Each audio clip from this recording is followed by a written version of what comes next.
یزید مرضی سے تخت میں نہیں بیٹھا، اسے اس کے باپ نے بٹھایا تھا. اب بتاؤ اسے اس کے باپ کو دمشق میں کس نے بھیجا تھا؟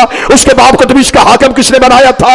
اس کے باپ یہ کرم نوازی کس نے کی تھی؟ تو کہتے ہیں جی تیسرے خلافت کے دور میں یزید کو پورا دمشق دے دیا گیا تھا، دوسرے خلیفہ نے اس کے نام پہ خط لکھ دیا تھا. اس کا مطلب ہے کہ اسے تیسرے خلیفہ نے بٹھایا تھا.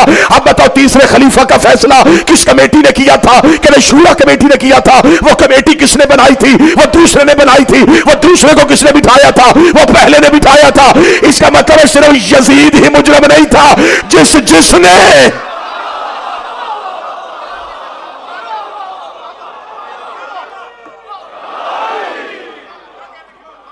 اس کا مطلب ہے یہ قتل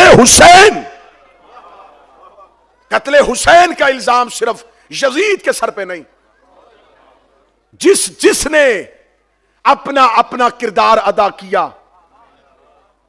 ان سب کو کٹہرے میں لانا پڑے گا. میں آپ کی تائید سے جملے کہنا چاہ رہا ہوں. یزید غلط تھا تو اس غلط کو صحیح جگہ پہ کیوں بٹھایا؟ اگر یزید غلط تھا تو غلط کو جگہ تو غلط نہیں تھی بھئی، جگہ تو غلط نہیں تھی. اس کا مطلب وہ بیٹھنے والا غلط تھا. اس کا مطلب ہے کہ قصور ممبر کا نہیں، بیٹھنے والے کا تھا، اور قصور بیٹھنے والے کا بھی اکیلے کا نہیں.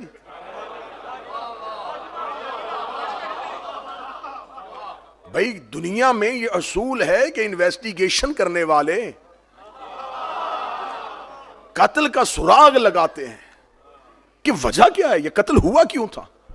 10 محرم 61 ہجری کربلا میں ایک قتل ہوا ہے، بتاؤ اس قتل کی انویسٹیگیشن رپورٹ کہاں ہے؟ صرف اکیلا یزید نہیں. آج اگر تم یہ سمجھتے ہو کہ دین بعد از رسول غدیر کی بجائے جس کی بنیاد سقیفہ میں پڑی تھی وہ ٹھیک تھا، تو پھر تمہیں ماننا پڑے گا کہ یزید کی خلافت بھی ٹھیک تھی. پھر تم نے یزید کو کیوں چھوڑا؟ آج کہتے ہو نہیں ہم یزید کی خلافت کے ساتھ نہیں ہیں. کیوں خلافت کے ساتھ نہیں ہیں؟ اب آپ امامت والی لائن میں کیوں آ رہے ہیں؟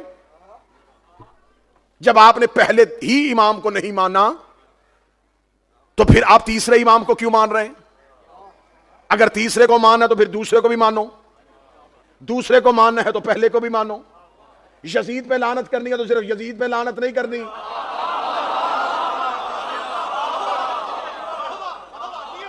پھر بات تو پیچھے کی پیچھے چلتی جائے گی. میں ذمہ داری کے ساتھ لفظ کہنے لگا ہوں. آپ ہمیں بتائیں یہ جو یزید تخت پہ بیٹھ گیا تھا یہ اپنی مرضی سے نہیں بیٹھا. آج مسلمان کہتے ہیں دیکھیں جی ہم اب کل کا 10 محرم کا دن ہوگا نا، آپ کو بڑے بڑے لوگ جو ہیں وہ لباس بھی سیاہ پہن سکتے ہیں، تھوڑی دیر کے لیے جلوسوں میں شرکت بھی کریں گے. آپ ان کی ویڈیوز بھی دیکھیں گے کہ سبیل لگا رہے ہیں، لنگر پکا رہے ہیں، اور یہ 2-4 ایکٹ کرنے کے بعد حسینی ہونے کا دعویٰ کر دیں گے. آپ ان سے پوچھیں گے حضور آپ 10 محرم، جی ہم سے زیادہ امام حسین سے محبت کون کرتا؟ ہمارے گھر میں باقاعدہ حلیم کی دیگیں بنتی ہیں، ہم سبیل لگاتے ہیں، ہم 10 محرم کو رستے میں پانی بانٹتے ہیں. میں جملہ کہنے لگا ہوں، زندہ ذہنوں کا خطیب ہوں.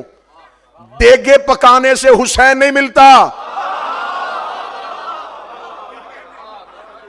تمہیں کس نے کہہ دیا ہے کہ چند لنگر کی دیگے پکاؤ تو حسین مل جاتا ہے؟ تمہیں کس نے کہہ دیا کہ رستے میں سبیل لگا لو تو حسین مل جاتا ہے؟ حسین کو ماننا ہے تو حسین کے نظریے کو مانو. یزید کو چھوڑنا تو صرف یزید کو نہیں چھوڑنا،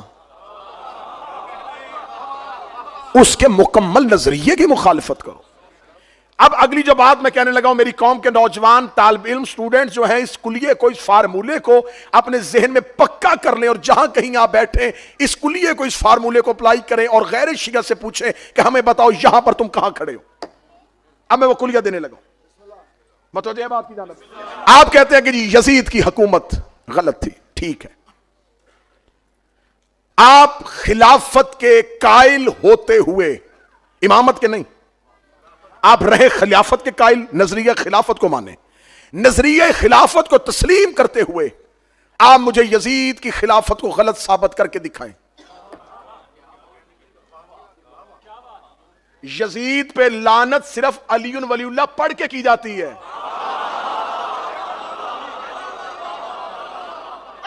منہ اٹھا کے یزید پہ لعنت نہیں ہو سکتی. آپ ہمیں بتائیں اگر یزید کی خلافت غلط ہے تو آپ مجھے بتائیں آپ کے پاس یزید کی خلافت کی غلط ہونے کی دلیل کیا ہے؟ کیوں؟ میں سوال کرنے لگا ہوں اور اپنی قوم کے بچوں کے لیے ایک رستہ، ایک راہ، ایک صراط بنانے لگا ہوں. آپ ہمیں بتائیں کہ آپ کا پہلا خلیفہ کیسے بنا تھا؟ سنیے گا اجماع کے ساتھ. اجماع امت، میجورٹی، کراؤڈ آئے اور آ کے سلیکٹ کر لیا. اور آپ آج تک اس بات پہ پکے ہیں کہ تم شیعہ جو کرنا کر لو، ہم اس خلافت کو نہیں چھوڑ سکتے. ہم اس نظام کے بنائے ہوئے خلیفہ کو تسلیم کرتے ہیں جو اجماع امت سے بنے. ہم نے آپ کے سامنے قرآن پڑھا، آپ نہیں مانے. ہم نے حدیث سے پڑھی، آپ نہیں مانے. ہم نے آپ کی منتیں کی، بھائی مان جاؤ. یہ طریقہ ٹھیک نہیں تھا. آپ نے کہا نہیں، ہم اسی نظریے کے قائل ہیں. اجماع امت کے ساتھ یہ فارمولہ طے پا گیا ہے. یہ صدر اسلام سے طے پا گیا تھا، یہ اسلام کی ابتدا سے طے پا گیا تھا. رسول کے بعد یہ فیصلہ ہو چکا ہے کہ امت کی میجورٹی جسے سلیکٹ کر لے اسے خلیفہ بنا لیا جاتا ہے. جب تم نے یہ کلیہ بنا لیا تھا، جب تم نے یہ قانون پاس کر لیا تھا، تو پھر تمہیں اس پہ رہنا چاہیے. جبکہ تم نے یہ قانون بنایا ہے کہ جسے میجورٹی خلیفہ بنا لے وہ ہوتا ہے. تو اس قانون کا مکمل اطلاق یزید کی خلافت پہ ہو رہا ہے. کیونکہ جسے صرف مدینے کے 40 لوگ خلیفہ بنائے تم اسے مان لیتے ہو، تو اسے تو دنیا کے تیسرے حصے سے ووٹ مل گیا تھا. ایک طرف مدینے کے 40 لوگوں کا بنایا خلیفہ، ایک طرف دنیا کے 3 حصوں سے ووٹ لے کے بنا ہوا خلیفہ. تو پھر اس کی خلافت اس خلافت سے زیادہ مضبوط ہے. اگر آپ کا پہلا خلافت کا اصول ٹھیک ہے تو آپ کی پہلی خلافت کے اصول کے مطابق یزید کی خلافت ٹھیک ہے.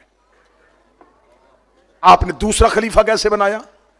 پہلا جاتا ہوا دوسرے کو نومینیٹ کر کے چلا گیا تھا کہ میرے بعد اسے خلیفہ مان لینا. آپ نے کہا جی ہمارے پاس یہ اصول بھی ہے کہ اگر پہلا خلیفہ جاتا ہوا کسی دوسرے کا نام دے جائے تو وہ خلیفہ ہو جاتا ہے. تو یزید کے پاس یہ اصول بھی تھا. اسے اس کا باپ جاتا ہوا نومینیٹ کر گیا تھا. اس کے باپ نے اس کا اعلان کر دیا تھا کہ میرے بعد یہ ہوگا. اس کا مطلب تمہاری جو دوسری خلافت کا اصول ہے وہ بھی یزید کے پاس. تمہارے پاس تیسرا خلیفہ کیسے بنا تھا؟ شورا کمیٹی سے 6 بندوں کی کمیٹی تھی، انہوں نے بند کمرے میں میٹنگ کر کے قرہ نام کا نکال دیا تھا اور تم نے کہا ہاں ایسا خلیفہ ہو جاتا ہے. اگر ایسا ہو جاتا ہے، تم نے 6 بندوں کی کمیٹی کا بنایا خلیفہ مان لیا. اس نے 18,000 مفتیوں سے فتویٰ لیا ہے. یزید کو چھوڑنا اتنا آسان نہیں ہوگا تمہارے لیے. ہم اب یہاں پر جب تم نے دیکھا کہ پاؤں بھاری ہو رہا ہے تو تم حسین کے کیمپ میں آ رہے ہو. اب ہم بھی تمہیں نہیں آنے دیں گے. اب ہم بھی دروازے پہ کھڑے ہیں. اب آپ ہمیں بتائیں کہ آپ حسین کے حامی بننا چاہتے ہیں. آپ کہتے ہیں ہم جلدی جلدی حسین کے کیمپ میں آ جائیں کیونکہ ادھر بہت زیادہ لعنت اکٹھی ہو رہی ہے، تو اب ہمیں حسینی ہو جانا چاہیے. اب ہمیں حسین کے کیمپ میں آ جانا چاہیے. اب تم حسین کے کیمپ میں نہیں آ سکتے. ہم تمہارا استقبال کریں گے، ہم دونوں ہاتھ پھیلا کے تمہیں سینے سے لگائیں گے، لیکن اگر تم حسین کے نظریے کو تسلیم کر کے آؤ گے، لیکن اگر تم اپنی جان بچانے کے لیے، اپنے آپ کو لعنت سے بچانے کے لیے حسین کے کیمپ میں آ رہے تو ایسے تو ہم بھی نہیں آنے دیں گے. اگر آپ آ ہی رہے ہیں تو آپ ہمیں بتائیں کہ آپ کے پاس یہ تینوں خلافت کے اصول ہیں اور یہ تینوں خلافت کے اصول یزید کے پاس ہے. اس کا مطلب ہے اگر اجماع سے بنا خلیفہ ٹھیک ہوتا ہے، یزید کے پاس اجماع تھا. نامزد کرنے والا خلیفہ ٹھیک ہوتا ہے، یزید کے پاس نامزد تھا. اگر آپ کے پاس شورا کمیٹی والا خلیفہ ہوتا ہے، یزید کے پاس کمیٹی کا فیصلہ تھا. تو آج آپ کیسے کہہ رہے ہیں حسین صحیح ہے یزید غلط ہے، حسین صحیح ہے یزید غلط ہے، حسین صحیح ہے یزید غلط ہے؟ اگر حسین صحیح کہنا ہے تو بات پوری کرنی پڑے گی. حسین صحیح ہے، اجماع غلط ہے. حسین صحیح ہے، نامزد کرنا غلط ہے. حسین صحیح ہے، کمیٹی غلط ہے. تمہیں آخر میں ماننا پڑے گا غدیر صحیح ہے، سقیفہ غلط. صرف غدیر صحیح ہے.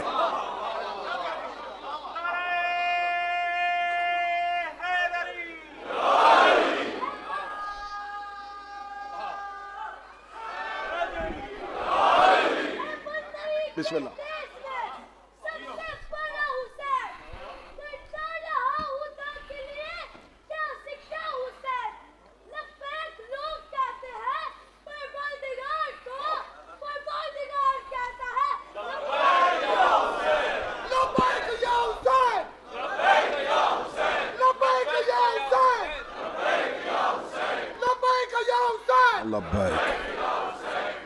متوجہ میری بات کی؟ اس کا مطلب ہے کہ آپ کو اگر حسین کے کیمپ میں آنا ہے تو آپ کو نظام غدیر کو تسلیم کرنا پڑے گا.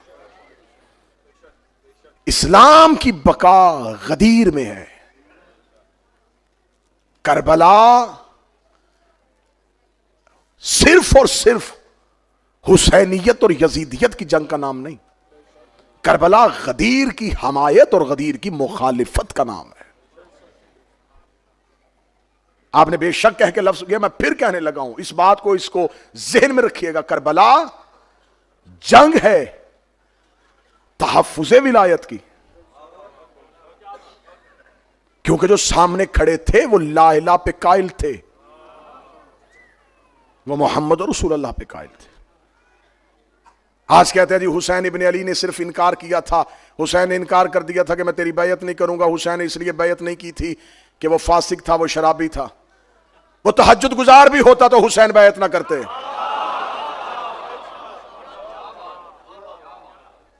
حسین ابن علی نے انکار کر دیا، حسین نے کہا میں تیری بیعت نہیں کروں گا، اور حسین یہ کہہ کے مدینے سے چل پڑے. یقیناً شب عاشور کی مجالس میں میرے اہل سنت بھائی آتے ہیں. میں برادران اہل سنت کو پیغام دینا چاہتا ہوں، میں برادران اہل سنت کی منت کرنا چاہتا ہوں. تم رسول کے بیٹے کے ذکر میں آئے ہو، میں رسول کے نواسے کا ذاکر ہوں. میں تمہاری منت کر کے پوچھتا ہوں، گھروں میں جا کے کل کا 10 محرم کا پورا دن سوچنا، جب حسین نے مدینہ چھوڑا تو اس کا مطلب ہے کہ حسین ابن علی دین بچانے جا رہے تھے.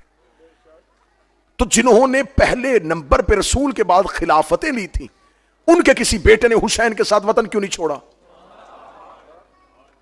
چلو واپس چلتے ہیں، بتاتے ہیں کہ یہ واقعہ کب ہو رہا ہے. 11 ہجری کو رسول دنیا سے گئے، 61 ہجری کو یزید جیسا بد کردار تخت پہ بیٹھ گیا. 50 سالوں میں ایک نسل نہیں گزرتی،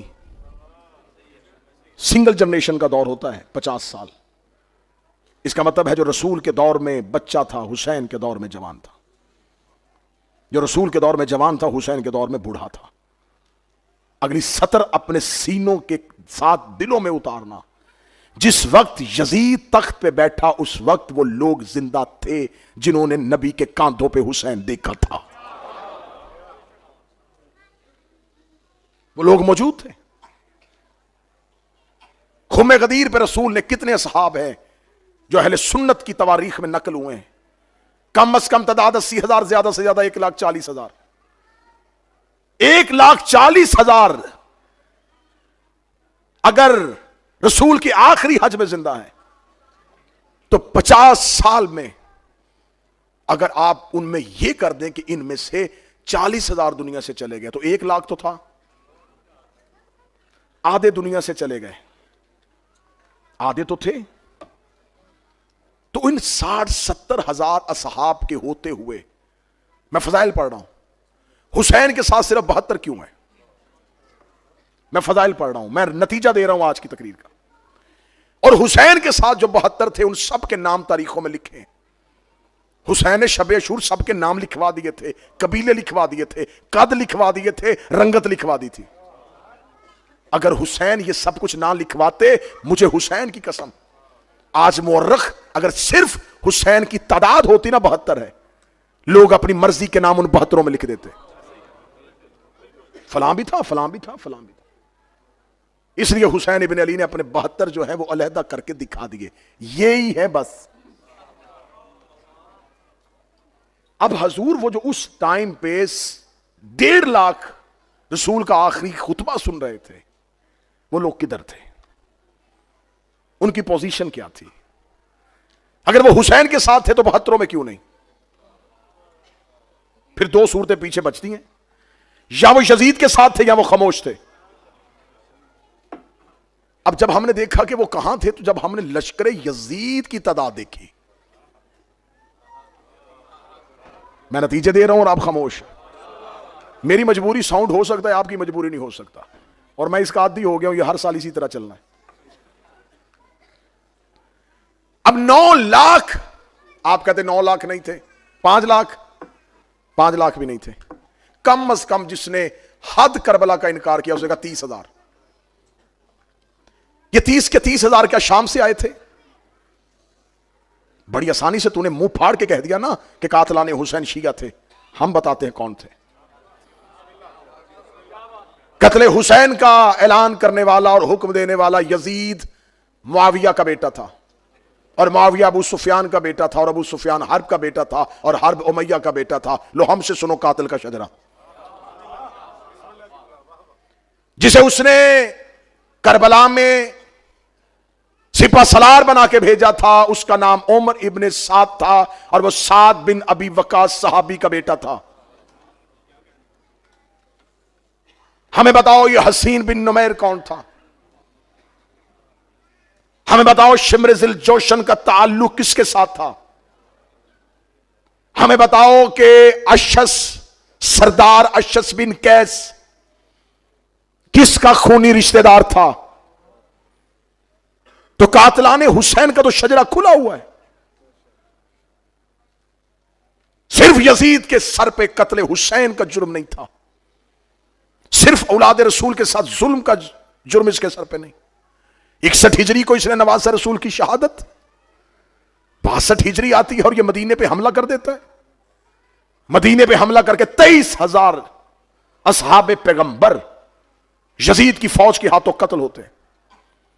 1,000 مدینے کی خواتین کے ساتھ گناہ کیا جاتا ہے. اسی اگلے سال 63 ہجری میں جتنی اہل سنت تاریخ ہے ساری کی ساری رقم کر رہی ہیں, 1,000 وہ بچہ مدینے میں پیدا ہوا جو یزید کی فوج کے گناہ کا نتیجہ تھا. مسجد نبوی میں گھوڑے باندھے گئے, مسجد نبوی کے اندر اصحاب پیغمبر کی لاشیں سڑتی رہیں, خانہ کعبہ کے غلاف کو آگ لگائی گئی. یہ سب کچھ کیا شام میں بیٹھا ہوا ایک شخص کر رہا تھا؟ چلو وہ تو شام میں بیٹھ کے حکم دے رہا تھا. کتنا بڑا کلیجہ چاہیے مسلمان ہو کے کعبے کے غلاف کو آگ لگانے کے لیے, کتنی بڑی جرأت چاہیے لا الہ الا اللہ کا اقرار کرنے کے بعد مسجد نبوی کے اندر کسی کو قتل کرنا. یہ سب کچھ جو ہو رہا تھا ایک حکم دے رہا تھا اور ہزاروں عمل کر رہے تھے. تم نے ہمیں ایک دیا ہے, ہزاروں کہاں ہیں؟ آج شب عاشور ہے, ہم حسین کے حصے میں ہیں, ہم نے پوری دنیا میں گالیاں سنی ہیں, ہم پس کے رہ گئے ہیں. تم نے ہر دور کی حکومت نے ہمیں دیوار سے لگانے کی کوشش کی ہے. ہم تم سے پوچھتے تم نے 1400 سال سے صرف ایک شخص سامنے کیا ہوا ہے, یزید یزید یزید, کان پک گئے ہمارے. بتاؤ اس کے حکم پہ عمل کرنے والے وہ ہزاروں کون ہیں؟ ان ہزاروں کے نام تاریخوں میں کیوں نہیں آ رہے؟ پھر وہ 1,000 بچہ جو یزید کی فوج کے گناہ کی وجہ سے مدینے میں پیدا ہوا, مجھے کسی روایت میں نہیں ملا کہ اسی سال کسی نے مدینے کے باہر گڑھا کھودا ہو اور وہ سارے بچے اس گڑھے میں پھینک کے دفنا دیے ہوں. ہاں سب نے لکھا کہ ہاں ایسا ہوا تھا, 1,000 بچہ پیدا ہوا تھا. اس کا مطلب وہ 1,000 بچہ پیدا ہوا ہوگا تو وہ بڑا بھی ہوا ہوگا, بڑے ہوئے ہوں گے تو جوان بھی ہوئے ہوں گے, جوان ہوئے ہوں گے تو شادیاں بھی ہوئی ہوں گی, شادیاں ہوئی ہوں گی تو پھر ان کے بھی بچے پیدا ہوئے ہوں گے, ان کے بچے پیدا ہوئے تو وہ بھی جوان ہوئے ہوں گے, وہ جوان ہوئے تو ان کی شادیاں بھی ہوئی ہوں گی, ان کی شادیاں ہوئی تو ان کے بچے بھی پیدا ہوئے. تو اس کا مطلب ہے کہ نسل 1,000 سے چلی تھی, لاکھوں میں پہنچ گئی ہوگی. تو اب اگر کوئی لاکھوں میں سے ایک یزید کو باپ کہہ دے تو ہمیں فکر ہی کوئی نہیں ہے. جو جب جہاں یزید کا دفاع کرے گا ہمیں فوراً پتا چل جائے گا کہ یہ خون کی کشش ہے. جو محبت آل محمد پہ غالب آ رہی ہے.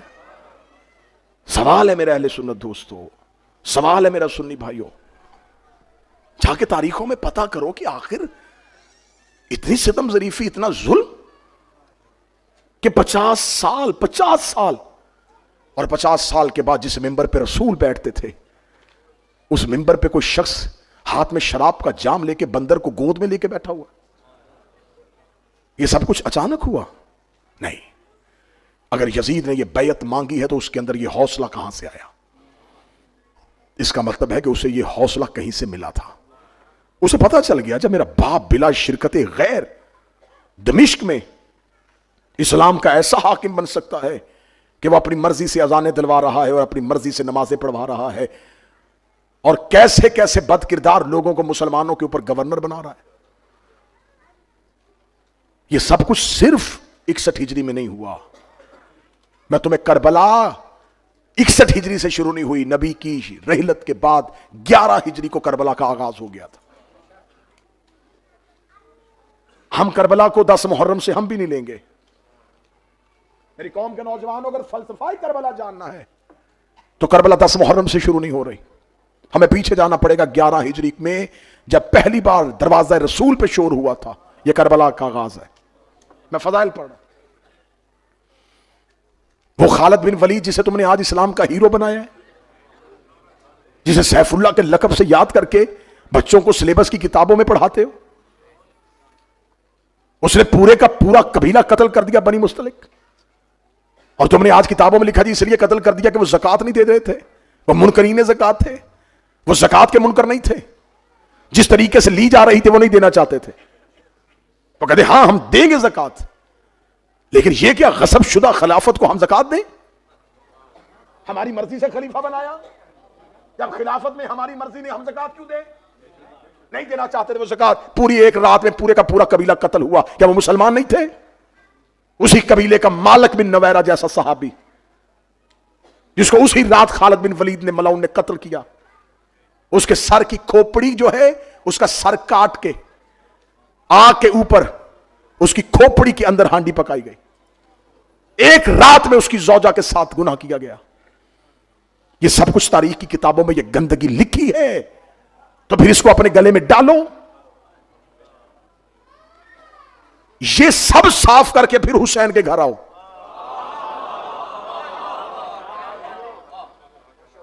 اور جس کے لیے سب کچھ کیا جا رہا ہے, جس کو مٹانے کی کوشش کی جا رہی تھی, وہ کون تھا؟ وہ نبی کا بیٹا ہے, وہ نواسہ رسول ہے, وہ پیغمبر کا بیٹا ہے. رسول مدینے کی مسجد میں بیٹھے تھے, ایک صحابی نے آگر رسول سے سوال کیا, یا رسول اللہ ہم اپنی اولاد سے محبت کرتے, کیا وجہ ہے کہ اتنا ہماری اولاد ہم سے محبت نہیں کرتی؟ نبی نے مسکرا کے فرمایا اس لیے کہ وہ تم سے ہیں, تم ان سے نہیں ہو. یہ سوال آج بھی پیدا ہو سکتا ہے, تو جواب رسول کا سن لیجئے گا. اس نے کہا یا رسول اللہ ہم ان سے پیار کرتے ہیں, وہ اتنا ہم سے پیار نہیں کرتے. فرمایا اس لیے کہ وہ تم سے ہیں, تم ان سے نہیں ہو. صحابہ سامنے بیٹھے تھے, رسول نے فرمایا تمہاری اولاد تم میں سے ہے, تم ان میں سے نہیں ہو. یہ کہنے کے بعد نبی نے اپنی ابا کو کھولا اور ایک بچے کو سینے سے لگایا اور لگا کے حسین و منی و انا من الحسین, لیکن میرا بیٹا حسین, لیکن صرف میرا بیٹا حسین ہی مجھ سے نہیں, میں بھی حسین سے ہوں. یہ وجہ نہیں ہے کہ رسول نے گود میں پالا تھا تو وہ حسین بنا.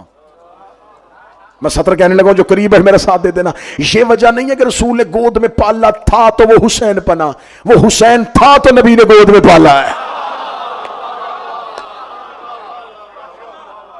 یہ نہیں ہے کہ رسول نے گھٹی دی ہے تو وہ حسین بنا, وہ حسین تھا تو نبی نے زبان چسوائی ہے, وہ حسین تھا تو نبی نے کاندھوں پہ بٹھایا ہے. حسین و منی و انا من الحسین, میں حسین سے ہوں. اس کا مطلب ہے کہ فضیلت رسول صرف رسول ہی حسین کو نہیں دے رہے, صرف فضائل رسول سے حسین کو نہیں مل رہے, حسین سے بھی رسول کو مل رہا ہے. صرف یہ حسین یک طرفہ محبت نہیں کہ صرف ہر فضیلت رسول حسین کو دے رہے. میرا بیٹا ہے, میں نے گود میں پالا ہے, میں نے کاندھوں میں بٹھایا ہے, میں نے سجدے میں پشت میں بٹھایا ہے. رسول اگر صرف کہتے نا کہ حسین و منی تو پھر پتا ہوتا کہ ہر فضیلت رسول نے حسین کو دی ہے. رسول نے کہا انا من الحسین ہے, اس کا مطلب ہے کہ کچھ فضیلتیں حسین نے بھی رسول کو دی ہے, اور جو نانے کو دیتا ہو اسے حسین کہتے, جو نانے کو فضائل دے اسے حسین کہتے. رسول نے مدینے کی مسجد میں ممبر پہ بیٹھ کے کہا حسین منی وانا من الحسین, حسین مجھ سے ہے, میں حسین سے ہوں. رسول کی ایک حدیث ہے مثل اہل بیتی کا مثل سفینۃ النوح, میری اہل بیت کی مثال نوح کے کشتی کی طرح ہے. رسول نے فرمایا میری اہل بیت کی مثال کشتی نوح کی طرح ہے، جو اس میں سوار ہو گیا وہ نجات پا گیا، جو رہ گیا وہ ہلاک ہو گیا۔ یہ حدیث بھی نبی کی ہے کہ میری پوری اہل بیت کی مثال کشتی نوح کی ہے۔ اور اکیلے حسین کے لیے ایک حدیث ہے، ان الحسین مصباح الہدی والسفینۃ النجاۃ، میرا حسین نجات کی کشتی ہے۔ جو کام پوری اہل بیت کرتی ہے وہ اکیلا حسین کرتا ہے۔ حسین منی وانا من الحسین، حسین مجھ سے ہے، میں حسین سے ہوں۔ اصحاب پیغمبر سامنے بیٹھے تھے، رسول نے بلا تشبیہ یوں ہاتھوں پہ اٹھایا، فعرفو حاضل حسین، پہچانو یہ حسین ہے، جدہ فی الجنہ، اس کا دادا جنت میں، جدتہ فی الجنہ، اس کی دادی جنت میں، ابوہ فی الجنہ، اس کا باپ جنت میں، امہ فی الجنہ، اس کی ماں جنت میں، امتہ فی الجنہ، اس کی پھوپھی جنت میں۔ اگر حسین کی کوئی خالہ بھی ہوتی تو یہاں رسول اگلا رشتہ ضرور بتاتے، لیکن یہاں سنی کتابوں میں بھی لکھا ہے کہ رسول نے صرف یہ کہا ہے پھوپھی جنت میں، باپ جنت میں، ماں جنت میں، دادا جنت میں۔ یہ کہنے کے بعد رسول نے کہا محبہ فی الجنہ، اس کے چاہنے والے جنت میں۔ اب میں آپ کا فضائل پڑھنے لگا ہوں، آپ کا فضائل، اپنے فضیلت پہ تو بول پڑنا، رسول نے محب فی الجنہ، اس کے چاہنے والے جنت میں۔ یہ کہہ کے رسول نے حسین کو سینے سے لگا کہا وَأَحَبَّهُ مُحِبُّهُ فِي الْجَنَّةِ، اس کے چاہنے والوں کے چاہنے والے بھی جنت۔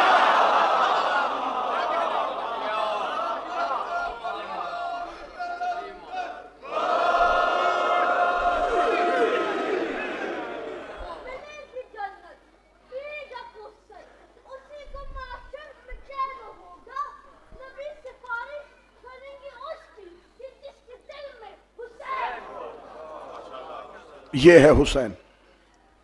تو لہذا مسلمان، اگر تم نے کربلا کو ماننا ہے تو پھر کربلا تسلسل غدیر کا نام ہے۔ اگر یزید کا انکار کرنا ہے تو یزید تسلسل سقیفہ کا نام ہے۔ تو پھر صرف پھل کو نہ مانو، جڑ کو مانو، اور صرف پھل کو نہ کاٹو، جڑ کو کاٹو۔ یہ پیغام ہے شب عاشور کا۔ حسین کو تسلیم کرنا غدیر کو تسلیم کرنا ہے، یزید کا انکار کرنا سقیفے کا انکار کرنا ہے۔ 6 ماہ کے بیٹے کے لیے 9 لاکھ سے پانی مانگ رہا تھا۔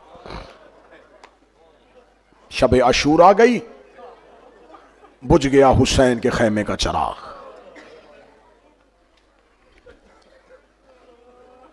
آج کی رات کوشش کرنا جاگ کے گزارنا، جتنی دیر جاگ سکو اتنی دیر جاگنا۔ انسان ہو، بشر ہو، نیند غالب آ سکتی ہے۔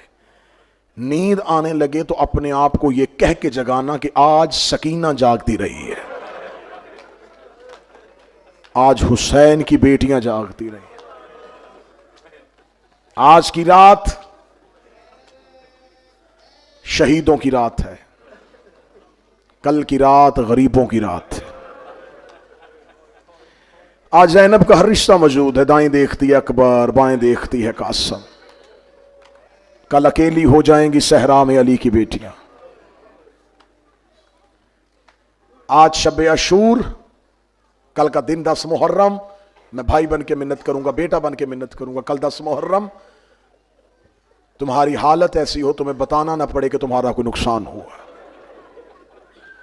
آج کی رات بالکل نہ ہنسنا، بس مسکرانا چھوڑ دو، گریہ کی حالت میں رہو، عزا کا اہتمام کرو، حسین کے قاتلوں پہ لعنت کی تسبیحاں پڑھو، اعمال شب عاشور کرو، اللہ کی بارگاہ میں سر سجدے میں رکھ کے شکر کرو کہ اس نے تمہیں حسین کی محبت دی ہے۔ کل کا دن گریبان کھلے رکھنا، آستینے چڑھا کے رکھنا، کوئی شیعہ دوسرے سے مصافحہ نہ کرنا، ہاتھ نہ ملانا، غم کی حالت میں رہنا۔ کل کا دن شام ڈھلنے تک یقیناً تم تھک جاؤ گے، آج کی رات جاگو گے، کل گلیوں میں ڈھونڈ رہے ہوگے کہ غریب کا جلوس کہاں ہے، حسین کا جنازہ کہاں نکلا ہوا ہے۔ کوئی ذوالجناح پہ چلا جائے گا، کوئی علم چوم رہا ہوگا،